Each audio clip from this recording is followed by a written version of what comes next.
Hello, it is time to get in control of your core. So let's do that now. We're going to talk all things stacking, core control, and movement continuum.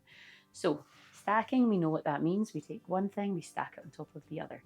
So, when we're talking about stacking in your exercises, we're talking about stacking your thorax over your pelvis.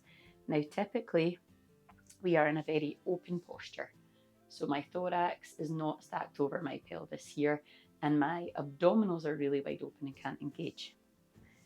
So I'll make it a little bit more obvious. If I'm in this position and I'm here, I'm adopting a little bit more of a lordosic posture, and that is very, very common, especially in anyone who's carried a child because we have been pulled in that sort of position.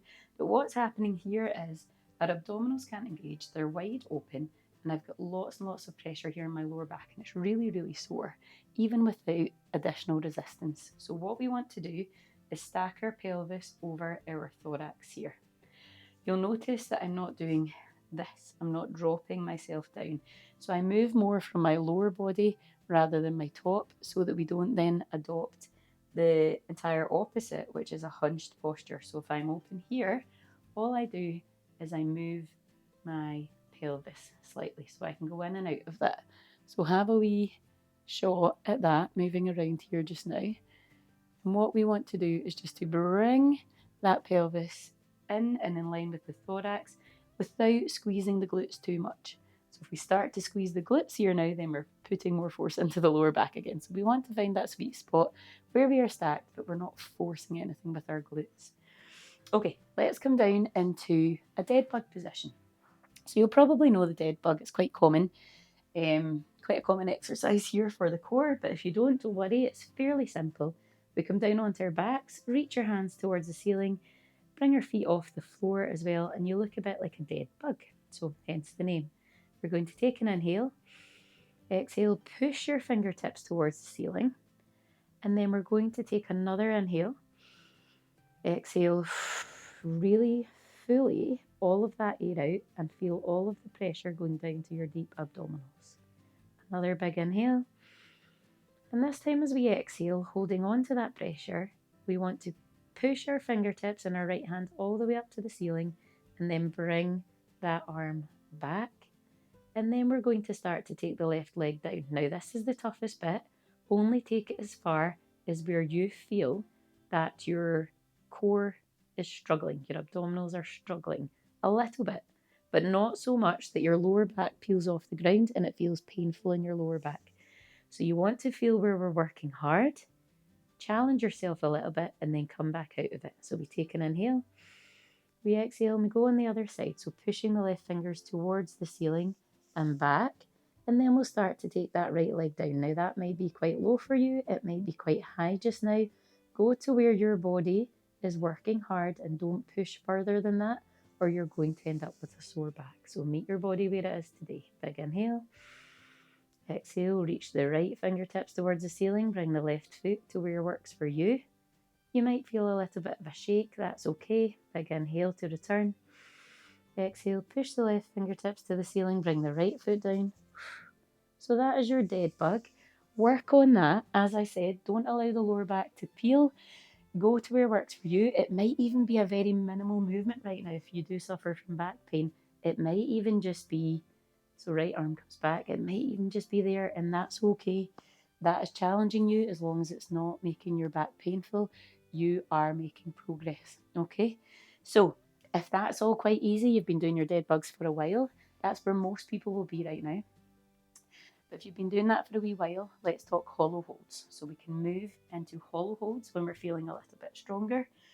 So we just want to take an inhale, and as we exhale, we'll lift our feet off the ground and we'll take our hands, push them towards our feet, keeping our shoulders off the ground. So we should feel that in our core. No matter how strong you are, you should be feeling this right now. And breathe. So there's a little bit of a shake, but there's no pain in my lower back, so I know that I'm good to do that exercise. If there's pain in your lower back, go back again and continue on with the exercise previous until we are here. It is worth it to keep going at where you are. We can also make that more difficult if you are at the point where you have gone beyond that, you've worked really hard. So we'll go back into that one.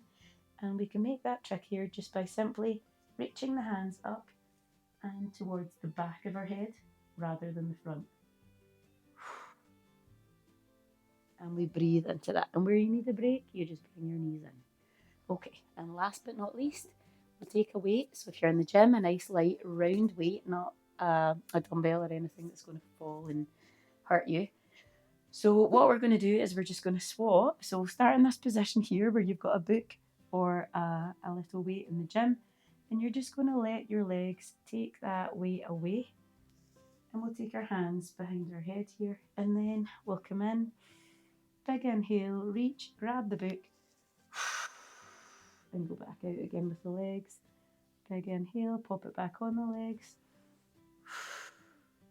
Inhale to come in together, and so on.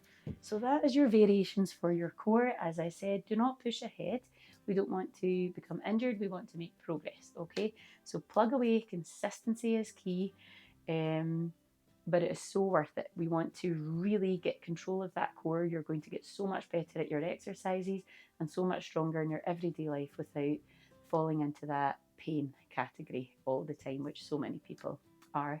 And remember to stack, stack, stack, stack during all of your exercises, unless I say otherwise. For example, even if you're in the horizontal position, if you're in a push up position, for example, I want you to be here and stacked. I don't want you to be like this. Okay, here, nice stack, and then you're ready to go down into your push. If you're unsure, you can push the hips up a little bit, at least protect your back. You can take a wee video and have a look at how everything is aligning. But if you feel it in your lower back, then we know instantly that you're in a little bit of a back bend there.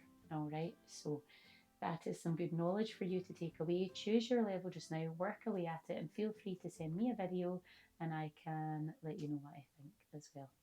Okay, enjoy.